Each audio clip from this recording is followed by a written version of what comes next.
Ibu bapak, saudara-saudara, orang muda, remaja dan anak-anak yang terkasih, Shalom, damai sejahtera Tuhan menyertai kita semua. Hari ini, Minggu 11 Oktober 2020 adalah minggu biasa yang ke-28.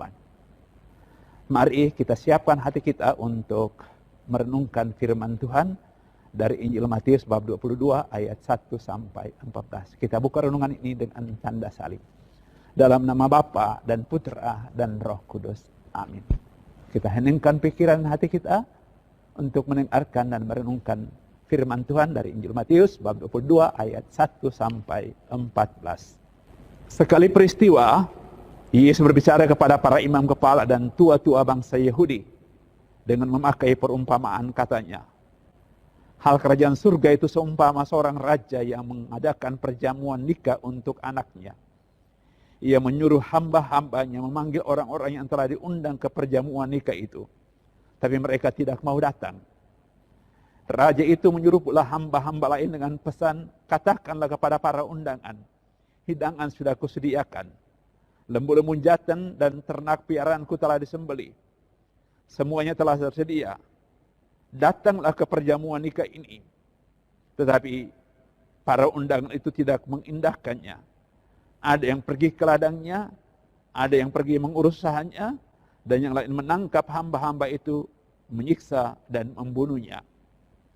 Maka murka raja itu, lalu ia menyuruh pasukannya ke sana untuk membinasakan pembunuh-pembunuh itu dan membakar kota mereka. Kemudian ia berkata kepada hamba-hambanya, perjamuan nikah telah tersedia, tetapi yang diundang tidak layak untuk itu. Sebab itu, pergilah ke persimpangan-persimpangan jalan dan undanglah setiap orang yang kamu jumpai di sana ke perjamuan nikah. Maka pergilah hamba-hamba itu dan mereka mengumpulkan semua orang yang dijumpainya di jalan-jalan. Orang-orang jahat dan orang-orang baik. Hingga penuhlah ruangan perjamuan nikah itu dengan tamu. Ketika raja itu masuk untuk menemui para tamu, ia melihat seorang tamu yang tidak berpakaian pesta. Ia berkata kepadanya, hai saudara, bagaimana saudara masuk kemari tanpa mengenakan pakaian pesta? Tapi orang itu diam saja. Maka raja itu lalu berkata kepada hamba-hambanya, ikatlah kaki tangannya dan campakkanlah orang itu ke dalam kegelapan yang paling gelap. Di sana akan ada ratap dan kertak gigi. Sebab banyak yang dipanggil, tetapi sedikitlah yang dipilih. Demikianlah Injil Tuhan, terpujilah Kristus. Ibu bapak, saudara-saudara, orang muda, remaja, dan anak-anak yang terkasih. Rancangan Tuhan adalah rancangan sukacita dan kebahagiaan.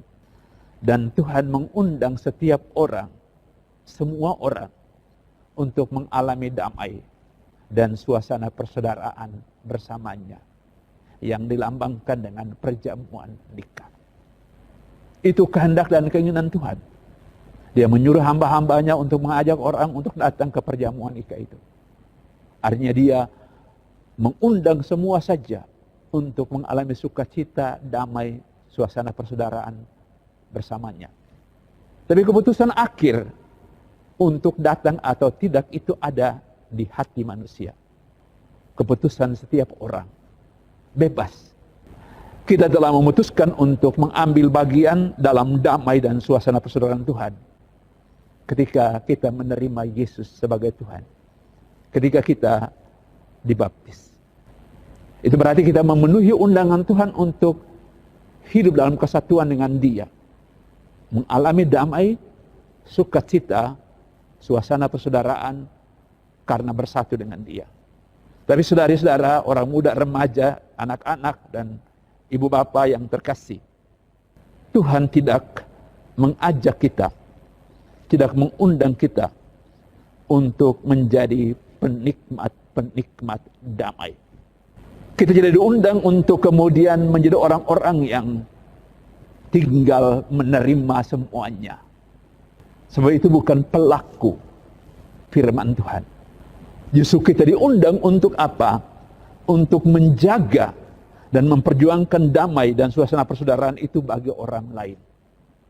Kita adalah sahabat-sahabatnya. sahabat-sahabat Tuhan. Dan sahabat-sahabat Tuhan adalah mereka yang mengambil bagian dalam karya Tuhan untuk membawa damai, untuk menciptakan suasana persaudaraan untuk semua. Dan itulah kita. Kita yang telah dipanggil menjadi bagian hidup Tuhan. Kita yang sudah mengalami damainya. Kita yang sudah mengalami suasana persaudaraan.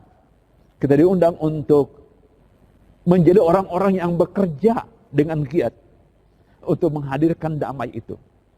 Untuk menghadirkan suasana persaudaraan itu. Dan itu tugas perutusan sepanjang hidup kita.